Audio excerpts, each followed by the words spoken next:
ನಮಸ್ಕಾರ ವೀಕ್ಷಕರೇ, ನೀವು ನೋಡ್ತಾ ಇದ್ದೀರಿ ಸುಮನ್ ಟಿವಿ ಕನ್ನಡ. ವೀಕ್ಷಕರೇ, ಇವತ್ತು ವಾಸವಿ ಕನ್ಯಕಾ ಪರಮೇಶ್ವರಿ ಅವರು ಅಗ್ನಿ ಪ್ರವೇಶ ಮಾಡಿದಂಥ ಸುದಿನ.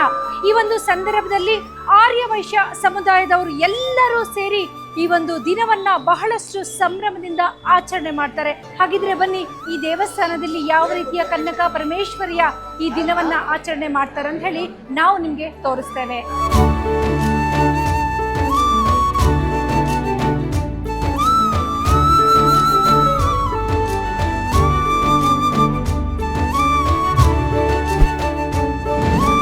ಕನ್ಯಕಾ ಪರಮೇಶ್ವರಿ ಅಮ್ಮನವರು ಲೋಕ ಕಲ್ಯಾಣಕ್ಕಾಗಿ ಅಗ್ನಿ ಪ್ರವೇಶವನ್ನ ಮಾಡಿದಂಥ ದಿನ.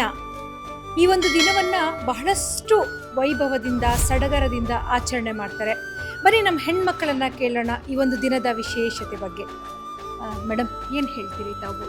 ಜೈ ವಾಸವಿ, ಜೈ ಜೈ ವಾಸವಿ. ನನ್ನ ಹೆಸರು ಮೋನಿಕಾ ವಾಸು ಅಂತ, ಯಲಹಂಕ ಕ್ಷೇತ್ರ, ಗಾಂಧಿನಗರ, ಬೆಂಗಳೂರು. ಈ ಒಂದು ದಿನ ಮಹತ್ವತೆ ಏನು ಅಂದರೆ, ನಮ್ಮ ಅಮ್ಮನವರು ಲೋಕ ಕಲ್ಯಾಣಕ್ಕಾಗಿ ಅಹಿಂಸಾ ತತ್ವವನ್ನು ಬೋಧನೆ ಮಾಡಿ ತನ್ನನ್ನು ಇಷ್ಟಪಟ್ಟಿರುವಂಥ ರಾಜ, ವಿಷ್ಣುವರ್ಧನ ರಾಜ ಅಂತ ಇಷ್ಟಪಡ್ತಾರೆ.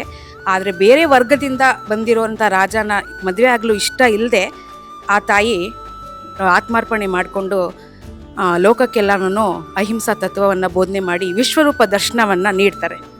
ಅದೇ ಇವತ್ತಿನ ಮುಖ್ಯ ದಿನ. ಆರ್ಯವೈಶ್ಯ ಕುಲಬಾಂಧವರೆಲ್ಲರೂ ಈ ದಿನನ ತುಂಬ ಪವಿತ್ರವಾದ ದಿನ ಅಂತಲೇ ಭಾವಿಸ್ತೀವಿ. ಈ ನಮ್ಮ ತಾಯಿ ವಿಶ್ವಸುಂದರಿ, ಆಕೆ ಜಗನ್ಮಾತೆ, ಆಕೆ ಆದಿಪರಾಶಕ್ತಿ, ಎಲ್ಲನೂ ಆಕೆನೇ. ಆ ತಾಯಿ ಅನುಗ್ರಹ ಇದ್ದರೆ ಏನು ಬೇಕೆಲ್ಲ ಸಾಧಿಸ್ಬೋದು. ಆಮೇಲೆ ಇನ್ನೊಂದು ವಿಷಯ ಹೇಳೋಕ್ಕೆ ಇಷ್ಟಪಡ್ತೀನಿ. ಯಲಹಂಕ ವಾಸವಿ ದೇವಸ್ಥಾನ ಪ್ರತಿಷ್ಠಾಪನೆ ಆಗಿ 30ನೇ ತಾರೀಕಿಗೆ 15 ವರ್ಷ ತುಂಬಿಕೊಳ್ಳುತ್ತೆ. ಅದು ತುಂಬ ಇಷ್ಟವಾಗಿ ನಾವು ಹೇಳಬೇಕು ಅಂತ ಅನ್ಕೋಬೇಕು. ಆಮೇಲೆ 15ನೇ ವರ್ಷದ ವಾರ್ಷಿಕೋತ್ಸವನ ಆಚರಿಸ್ಕೊಳ್ತಾ ಇದ್ದೀವಿ. ವಾಸವಿ ಪ್ರತಿಷ್ಠಾಪನೆ ಆಗಿ 15 ವರ್ಷ ಆಯಿತು. ಮೇಡಮ್, ನೀವು ಹೇಗೆ ಆಚರಣೆ ಮಾಡ್ಕೋತೀರಿ ಒಂದು ಶುಭ ದಿನವನ್ನ? ಮನೆಯಲ್ಲಿ ದಿನ ನಿತ್ಯ ಪೂಜೆ ಮಾಡ್ತೀವಿ. ವಾಸವಿ ಅಮ್ಮನ ಸ್ಪೆಷಲ್ ಡೇ ಮಾತ್ರ ಇನ್ನೂ ಸ್ಪೆಷಲ್ ಆಗಿ ನಾವು ಧೂಪ ದೀಪ ನೈವೇದ್ಯ ಮಾಡಿ, ಅಷ್ಟೋತ್ರ ಹೇಳಿ, ಸಹಸ್ರನಾಮ ಹೇಳಿ, ಸಾಯಂಕಾಲ ಆರತಿ ಮಾಡಿ ಎಲ್ಲ ತುಂಬ ಚೆನ್ನಾಗಿ ಮಾಡ್ಕೊತೀವಿ. ಮನೆಯಲ್ಲಿ ಮಕ್ಕಳಿಗೆ ಯಾವ ರೀತಿ ಒಂದು ಕಥೆಗಳನ್ನ ಹೇಳ್ತೀರಿ? ಯಾಕಂದ್ರೆ ಪೆನುಗೊಂಡದಲ್ಲಿ ಅಮ್ಮನವರು ನೆಲೆಸಿ, ಅಮ್ಮನವರು ಅಲ್ಲಿ ಬಹಳಷ್ಟು ಒಂದು ತ್ಯಾಗವನ್ನ ಮಾಡಿದಂತ ಒಂದು ಜಾಗ ಅದು. ಅಂದ್ರೆ ವೈಶ್ಯ ಎಲ್ಲರಿಗೂ ಸಹ ಒಂದು ಜಾಗ ತವರು ಮನೆ ತರ. ಹೌದು, ಅದು ತುಂಬಾನೇ ನಮಗೆ ಮುಖ್ಯವಾದ ಇದು ಪ್ಲೇಸ್ ನಮಗೆ.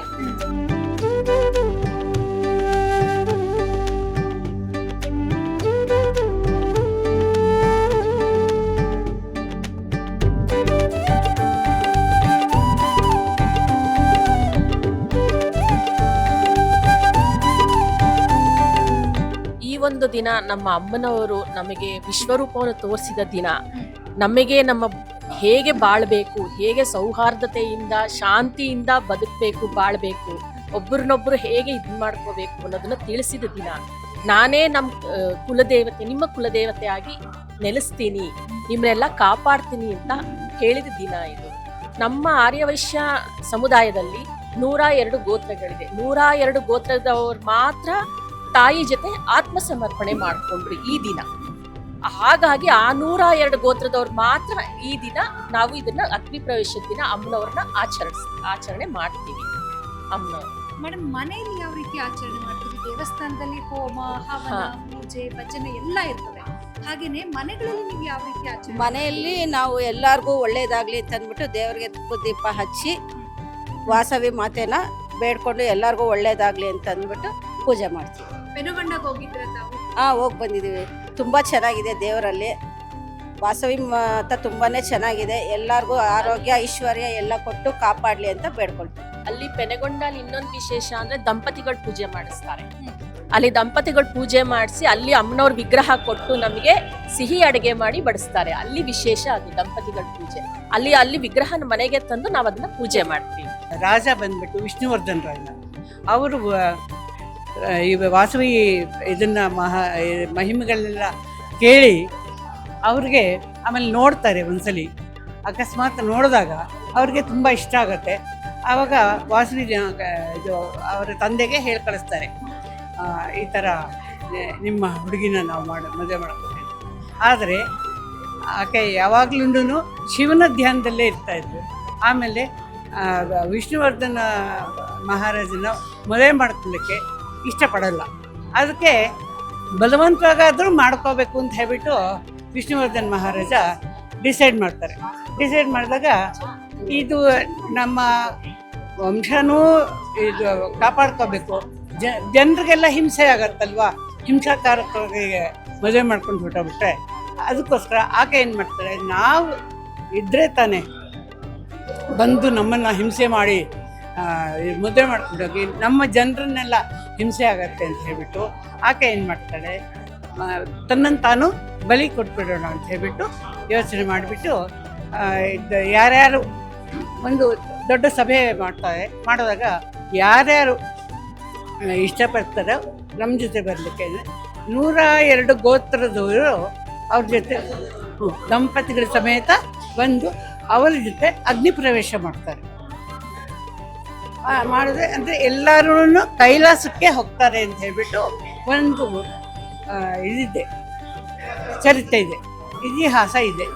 ನಮ್ಮ ಈ ಒಂದು ತಾಯಿಯ ಆಶೀರ್ವಾದದಿಂದ ನಮ್ಗೆ ಇವತ್ತು ಈ ಅವಕಾಶ ಕೊಟ್ಟಿರೋದಕ್ಕೆ ತುಂಬ ತುಂಬ ಧನ್ಯವಾದಗಳು.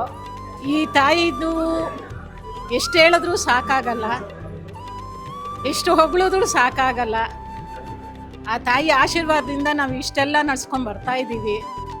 ಇದೇ ಥರ ಮುಂದಕ್ಕೆ ಎಲ್ಲರದ್ದು ಸಹಕಾರ ಬೇಕು, ಎಲ್ಲ ಥರನೂ ಅವಕಾಶಗಳು ಬೇಕು. ನಮ್ಮ ಈ ಒಂದು ಸಂಘಕ್ಕೆ ಮತ್ತು ದೇವಸ್ಥಾನಕ್ಕೆ ಅಭಿವೃದ್ಧಿಗೆ ಎಲ್ಲರೂ ಅನುಕೂಲ ಮಾಡಿಕೊಡ್ಲಿ, ಇನ್ನು ಮುಂದಕ್ಕೆ ಹಿಂಗೆ ನಡೆಸ್ಕೊಡ್ಲಿ ಅಂತ ಆ ತಾಯಿಯಲ್ಲಿ ಬೇಡ್ಕೊತೀನಿ. ಎಲ್ಲರೂ ನಮ್ಮ ಜನಾಂಗದವ್ರು ಹಿಂಗೆ ಮುಂದಕ್ಕೂ ಬಂದು ಸಹಕಾರ ಮಾಡಿಕೊಟ್ಟು ನಮ್ಮ ಎಲ್ಲ ಕಾರ್ಯಕ್ರಮಗಳನ್ನು ನಡೆಸ್ಕೊಡ್ಲಿ ಅಂತ ಹೇಳಿ ಕೇಳ್ಕೊಳ್ತೀನಿ, ಪ್ರಾರ್ಥನೆ ಮಾಡ್ಕೊಳ್ತೀನಿ.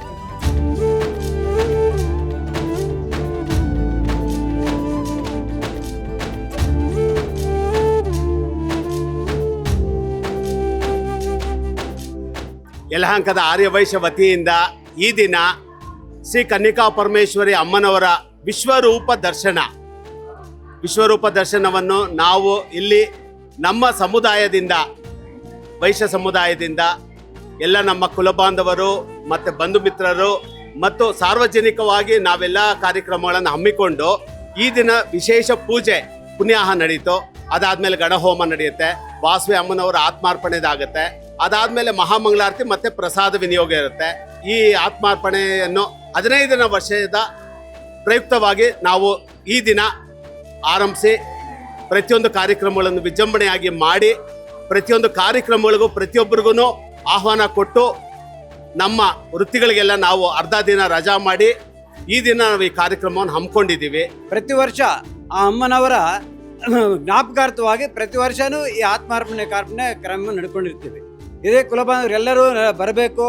ನನಗೆ ಈ ಕಾರ್ಯಕ್ರಮದಲ್ಲಿ ಬಂದಿಗೆ ನನಗೂ ತುಂಬ ಸಂತೋಷ ಆಯಿತು. ಇಲ್ಲಿ ಬಂದೆಲ್ಲ ನಡೆದಿದ್ದೀವಿ, ಎಲ್ಲ ಜನರು ಸೇರಿದ್ದಾರೆ, ಹೋಮಗಳು ನಡೀತಾ ಇದೆ, ಕುಲಬಾಂಧವ ಇದೇ ರೀತಿ ಎಲ್ಲರೂ ಪ್ರತಿ ವರ್ಷವೂ ಹಿಂಗೆ ಒಂದು ಆಹ್ವಾನ ಇಲ್ಲದೇ ಹೋಗಲಿ, ಆ ದಿನ ನಾವು ಜ್ಞಾಪಕ ಮಾಡಿಕೊಂಡು ನಾವು ಬರಬೇಕು.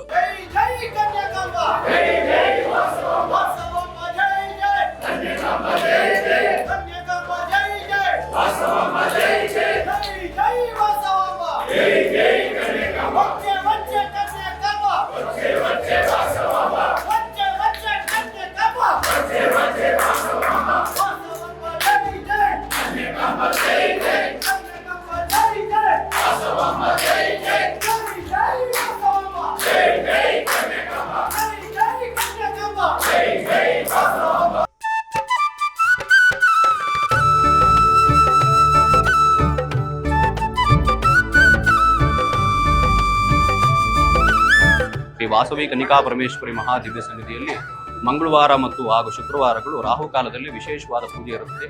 ಸುಮಂಗಲಿರೆಲ್ಲರೂ ಕೂಡ ಬಂದು ನಿಂಬೆಹಣ್ಣು ಹಾಗೂ ಬೆಲ್ಲದ ದೀಪ ಆರತಿಗಳನ್ನು ಮಾಡ್ತಾರೆ. ಈ ಕ್ಷೇತ್ರವು ಕೋರಿದ ಫಲಗಳನ್ನು ಕೊಡತಕ್ಕಂಥ ಕ್ಷೇತ್ರವಾಗಿದೆ. ಇಲ್ಲಿ ಬಂದಮೇಲೆ ಸಂಕಲ್ಪವನ್ನು ಮಾಡಕಟ್ಟ ಅವಧಿಯಲ್ಲಿ ಕೆಲವರಿಗೆ ಮಕ್ಕಳಾಗದಿರೋರಿಗೆ ಮಕ್ಕಳ ಭಾಗ್ಯವನ್ನು ದೇವಿ ಕರುಣಿಸಿದ್ದಾಳೆ. ಹಾಗೂ ಮದುವೆ ಭಾಗ್ಯ ಆಗಲಿರೋರಿಗೆ ಸಂಕಲ್ಪ ಮಾಡಿಕೊಂಡ ಅವಧಿ ಒಳಗಡೆನೆ ಆ ಮದುವೆ ಭಾಗ್ಯವನ್ನು ಕೊಟ್ಟಿದ್ದಾಳೆ. ಈ ದೇವಿಯಗೆ ಪ್ರತಿದಿನವೂ ಕೂಡ ಪಂಚಾಮೃತ ಅಭಿಷೇಕ ಸಮರ್ಪಣೆ ಇರುತ್ತದೆ. ಮತ್ತು ಈ ದಿನ ವಾಸವಿ ಕನ್ನಿಕಾ ಪರಮೇಶ್ವರಿ ಮಹಾದಿವ್ಯ ಸನ್ನಿಧಿಯಲ್ಲಿ ಅಗ್ನಿ ಪ್ರವೇಶ ದಿನವಾಗಿರುವುದರಿಂದ ಬೆಳಗ್ಗೆ ಪಂಚಾಮೃತ ಅಭಿಷೇಕ ಸಮರ್ಪಣೆಯೊಂದಿಗೆ ಆದಿತ್ಯಾದಿ ನವಗ್ರಹ ಹೋಮ, ಪೂಜೆ ಮತ್ತು ಮಹಾಗಣಪತಿ ಹೋಮ ಪೂರ್ಣಾವಧಿ ನೆರವೇರಲಿದೆ.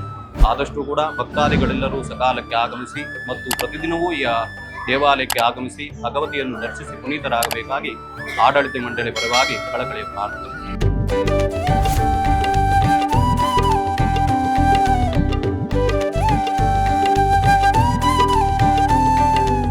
ವೀಕ್ಷಕರು ಇದುವರೆಗೂ ನೋಡಿದ್ರಲ್ಲ, ಇಂಥ ಒಂದು ಒಳ್ಳೆಯ ಲೋಕ ಕಲ್ಯಾಣಕ್ಕಾಗಿ ಆ ತಾಯಿ ಅಗ್ನಿ ಪ್ರವೇಶವನ್ನ ಮಾಡ್ತಾಳೆ, ಆ ಸಮುದಾಯಕ್ಕೆ ಒಳ್ಳೆಯದನ್ನ ಮಾಡ್ತಾಳೆ. ಮತ್ತಷ್ಟು ಒಳ್ಳೊಳ್ಳೆಯ ವಿಚಾರಗಳನ್ನು ನಿಮ್ಮ ಮುಂದೆ ತರ್ತಾ ಇರ್ತೀವಿ. ಅಲ್ಲಿವರೆಗೂ ನೋಡ್ತಾ ಇರಿ ಸುಮನ್ ಟಿವಿ ಕನ್ನಡ. ನಮಸ್ಕಾರ.